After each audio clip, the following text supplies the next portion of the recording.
Hi there, everyone. Welcome to The Daily Gardener. I'm your host, Jennifer Ebling. It's July 24th.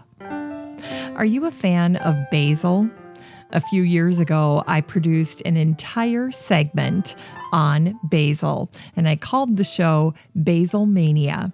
It was featured on the Still Growing podcast, and it was episode 573. At one point or another, we've all needed an introduction to basil and to pesto. So if you've never grown it or smelled it or cooked with it, I want you to go check out that episode. And if you're an experienced basil gardener, you'll also enjoy it because I take you through some of the amazing varieties of basil. Just know that there are over 100. And I give you some ideas for what you can do with the different varieties. From a growing standpoint, I share how to grow it from seed, how to propagate it. It's so easy, it's insane.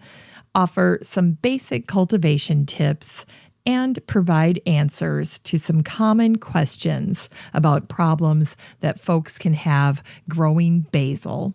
So check it out in the show notes today. There'll be links, or you can just go to your favorite podcast player and type in the word Basilmania, one word, Basilmania, and that show should pop right up. And again, it was on the Still Growing podcast, episode 573. Here's today's brevities. It's the birthday of Benning Wentworth, who was born on this day in 1696. Wentworth was the colonial governor of New Hampshire. Wentworth is important to North American gardeners because he brought the lilac to America along with other trees and shrubs. In 1750, the first lilac was planted at the Wentworth home. In 1919, it was adopted as the New Hampshire state flower because lawmakers felt it was symbolic of the hardy character of the men and women of New Hampshire, the Granite State. And it's the birthday of the man who created the Missouri Botanical Gardens, also known as Shaw's Garden or Hank's Garden. I'm talking about none other than the great Henry Shaw, born today in 1800. Shaw is easily in the top 10 of any list of great American botanical philanthropists. In addition to the Botanical Garden, Shaw built the Linnaean House in 1882. It's the oldest continuously operated public greenhouse west of the Mississippi, and it was originally designed to be an orangery, a place to overwinter citrus, palms, and tree ferns. And here's a little story I love that reveals Shaw's regard for the plants in his own garden. This was posted in the St. Louis Star and Times on April 5th, 1933. Mr. Shaw was escorting a lady through his gardens, pointing out objects of interest. The visitor said, "I cannot understand how you're able to remember all these difficult names." He replied with a courtly bow, "Madam, did you ever know a mother to forget the names of her children?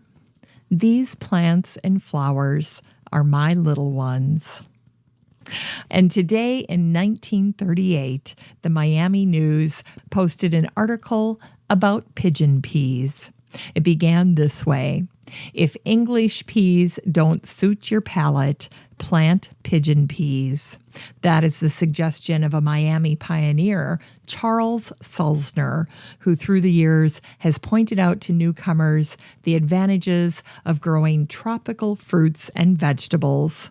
Pigeon peas, as Sulzner demonstrated in his spacious grounds, grow on trees and may be had by the simple process of picking.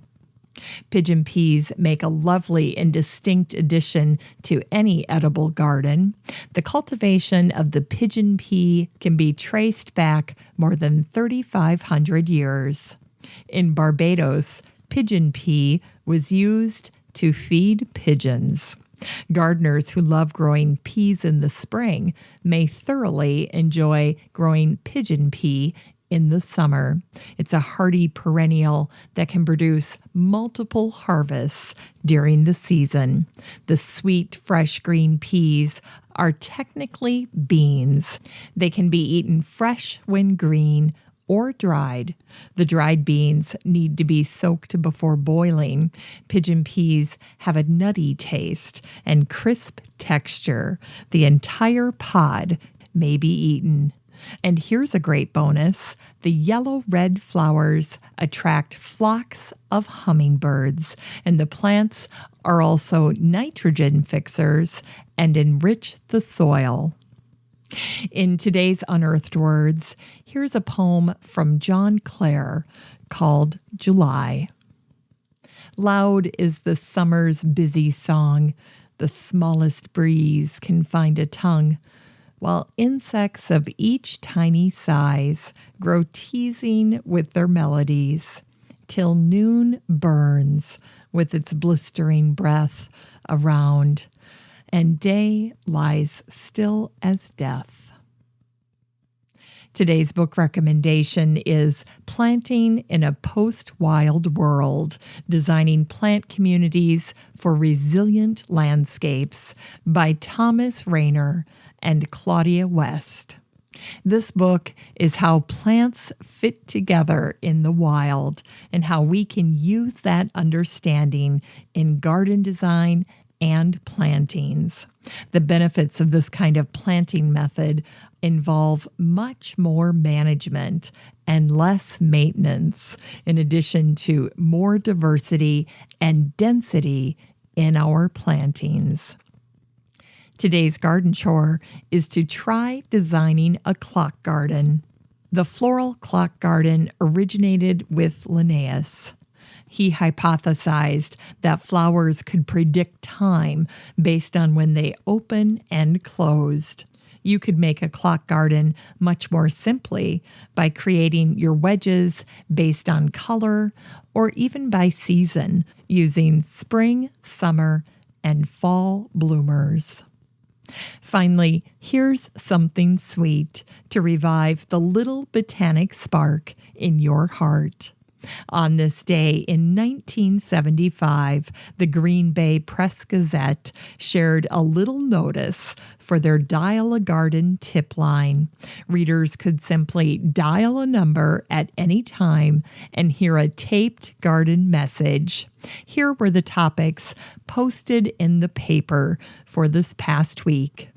On July 17th, Russian olive diseases. On July 18th through the 20th, Dutch elm disease.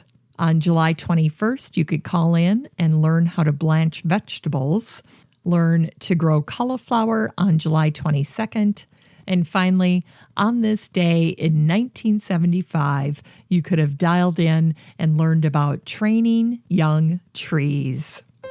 Thanks for listening to The Daily Gardener, and remember, for a happy, healthy life, garden every day. The Daily Gardener is produced weekdays in lovely Maple Grove, Minnesota. You can find complete show notes over at thedailygardener.org, and be sure to share the show with your garden friends. You can find The Daily Gardener on all your favorite social media, Instagram, Twitter, and Pinterest, and of course, Facebook. While you're over at Facebook, don't forget to join the Daily Gardener community.